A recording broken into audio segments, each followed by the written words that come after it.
One Nation are attempting to criminalise abortion in Australia, and I want to explain to you why everyone should be paying more attention to this issue because it's about far more than women's healthcare. It's part of a radical attempt to incrementally but strategically reshape our society into something that we won't recognise until it's too late. It's happening in real time, and we need to start mobilising to defend against it.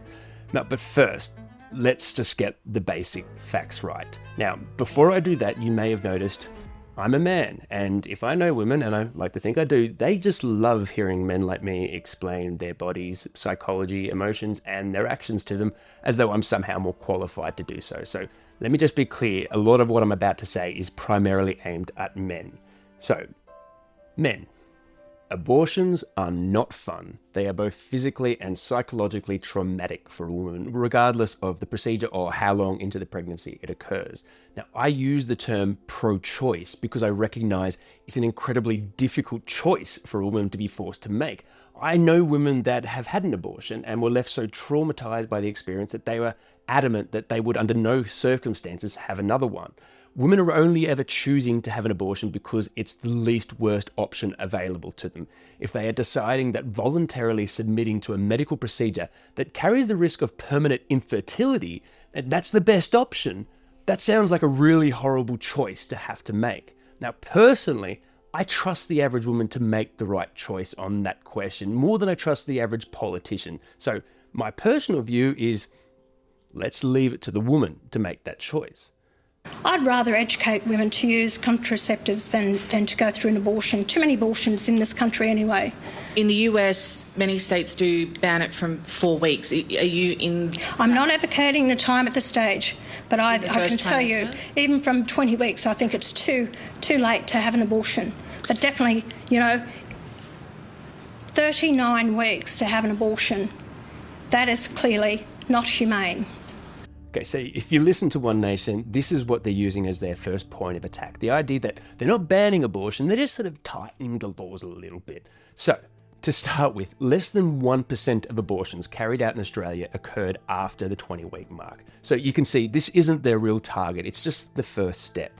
Now, the Royal Brisbane and Women's Hospital did an 11-year study of 209 pregnancy terminations that occurred after the 22-week mark. 90% were because of severe fetal abnormalities. 8% were done for the mother's health.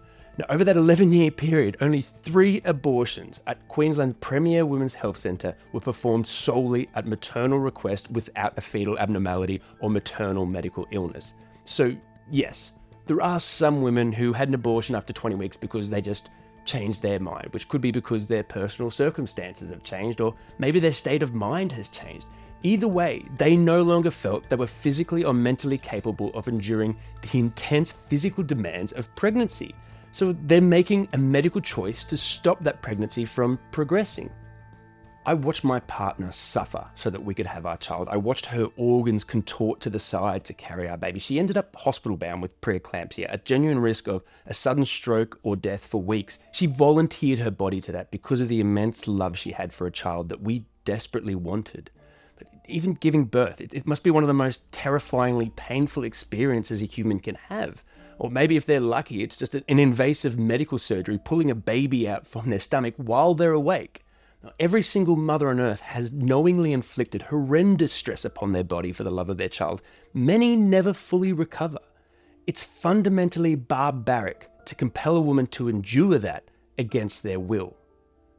Which is part of the reason the International Federation of Gynecology and Obstetrics, that's 132 national obstetrics and gynecology societies, all insist, as experts on women's reproductive health, that access to safe abortions is a fundamental reproductive health right.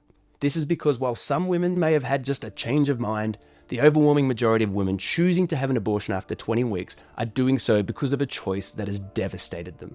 At 20 weeks, most mothers already feel some kind of emotional connection to this life that is forming inside them. Almost all abortions after 20 weeks are occurring because of fetal abnormalities that indicate that the baby will either likely not survive or will have a severe disability. And I know that having a disability does not prevent someone from having a fulfilling life, but I certainly don't judge any parents for choosing not to take that monumental task on. Setting any legal thresholds that doctors must satisfy places obstacles between the doctor and their patient. You are allowing the state to intervene and refuse a patient the medical attention they need. Soldiers in war are legally compelled to provide medical aid to enemy combatants. But in some countries, a state will convict a doctor for administering a medical procedure to a woman they genuinely believe they need. And to those that say, but Carrick, life begins at conception, I'd ask you, how do you know that? And you might say, the Bible, the same book that said the world was created in 7 days, the Earth was the center of the solar system, and every single species on Earth is descendant from a few hundred animals that survived a genocidal flood on a small wooden boat 4,000 years ago. But of course, everyone knows that they are just allegories, and the part of the Bible that says that life begins at conception is definitely, absolutely accurate and non-negotiable, because everyone knows that part, right? It's where Jesus said, was it Moses? Which part of the Bible actually says life begins? It's not actually in the Bible. Either is rape or pedophilia. They're just not in the Bible. I just feel like if I was writing a set of rules, like on how to be a good man, just explicitly saying that if you did either of those things, that would be disqualifying, or at least frowned upon, I'd put them in there, maybe instead of the whole blasphemy part. It's just me. So what does Christian theology actually say about abortion? Well, like a lot of things in the Bible, it's a tad unclear. Theologians have debated the question of when life begins for centuries. Thomas Aquinas, one of the most revered Catholic thought leaders, believed that while abortion was a sin, it wasn't considered homicide before the fetus was thought to have received a rational soul, which was apparently around 40 days for males and 90 days for females. I'm not going to try and figure out why they thought that women needed longer, or how they didn't even know what gender the baby was. Now, in 1591, Pope Gregory XIV actually wrote that definition into canon law, effectively ruling that it was not murder if a woman had an abortion before those arbitrary cutoffs.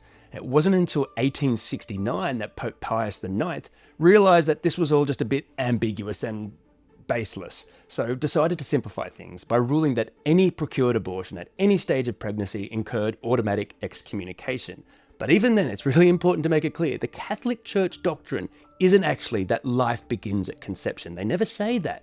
They merely state that they believe that a fetus must be treated with the same respect as life. Now, across the non-Catholic Christian world, the rulings are even more varied. In English common law, which Australia, the USA, Canada, and New Zealand inherited, abortions were long considered absolutely legal until a point that was rather oddly called the quickening, which was the point at which the mother first felt fetal movement, typically around 16 to 20 weeks. That was the law in the UK until 1861, when a law criminalising abortion was passed, which meant that upon federation, each of our states in Australia effectively inherited that law. Now, it's also worth mentioning that one of the reasons that the law was passed was because doctors at the time felt it was necessary to protect women. Because in 1861, the majority of women that were getting abortions were married women whose husbands had decided they couldn't afford another mouth to feed. And in 1861, there were no antiseptics, no antibiotics, anesthesia, or blood transfusions. Many women died getting unsafe abortions. In fact, many women still die getting unsafe abortions, which is why it's important that this is a procedure carried out by a qualified doctor in a sanitized medical setting. But also, this law was passed during the height of the Victorian era, the same group of infamous prudes that criminalised homosexuality and contraception, banned any books or plays that even alluded to sex, and gave police the power to detain any woman suspected of being a prostitute for a genital examination. Apparently, that happened a lot.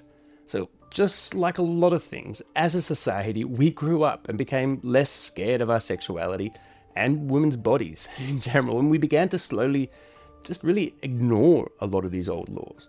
South Australia, the first jurisdiction in the world to grant women the vote, once again led the way, legalising abortion in certain circumstances in 1969. In most other states, the actual statute remained on the books, but court rulings granted doctors extraordinary protections to carry out the procedure if they honestly and reasonably believed it was necessary to avoid serious danger to the woman's physical or mental health, and importantly, that it could include economic and social circumstances.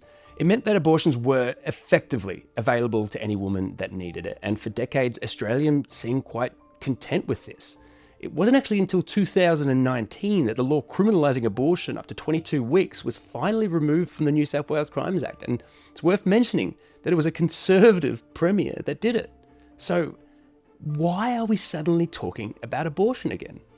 Well, this is why I just renewed my subscription to The Guardian, by the way, because there are a handful of journalists there that are doing incredible reporting right now, and we should be paying more attention to what they're telling us. The current surge in anti-abortion activism in the country is being driven in part by a group called Citizens Go, a group that a European parliamentary inquiry into foreign interference in European Union's democratic processes described as, and I quote, an organisation founded by US and Russian ultra-conservatives that have sought to coordinate the activities of far-right parties in Europe. Think about that.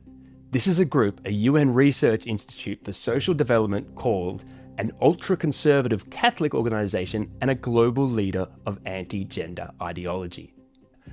Now, they are working with well-known anti-abortion campaigners like Dr. Joanna Howe, and not to diminish her credentials at all, but it's worth pointing out that she is not a medical doctor. Her doctorate is in immigration law, which is still really impressive, but it might also explain why her anti-abortion posters used an image of newborn sugar gliders, thinking they were aborted human embryos. And standing in front of those newborn sugar gliders to give a speech to his anti-abortion crowd is none other than One Nation MP Barnaby Joyce.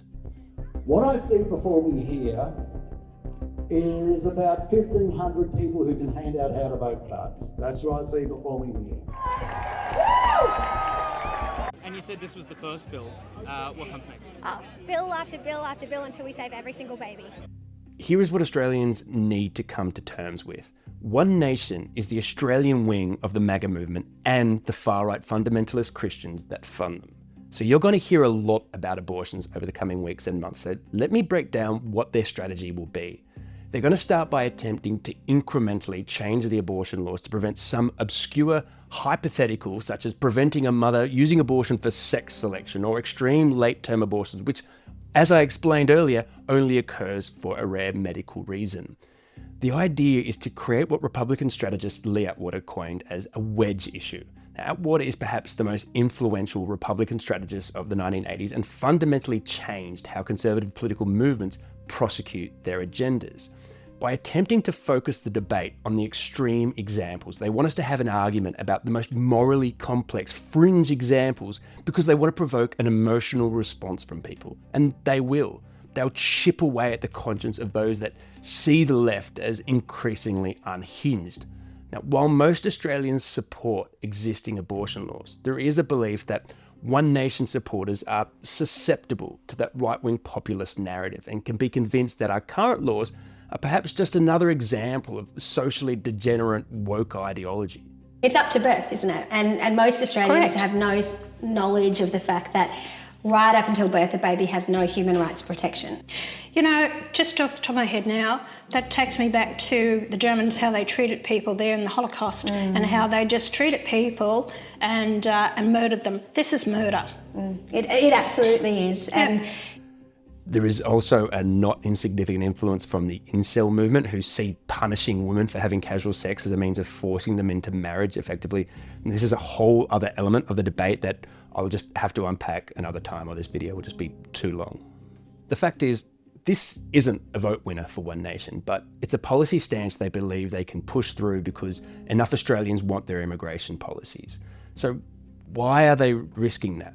Well, for many of them, it's their genuinely held position because of their religious or social beliefs. But I'm begging you, just take a step back and look at the bigger picture here. Hanson had previously declared, and I quote, "It is every woman's right to determine her own body." There is a reason she is now leaning into this. As I explained in my last video, One Nation offered to change our gun laws if the NRA gave them $20 million. How much do you think they'd charge to sell out the reproductive rights of Australian women to the Christian lobby? We need to realise our country is under attack right now. It's not from immigrants.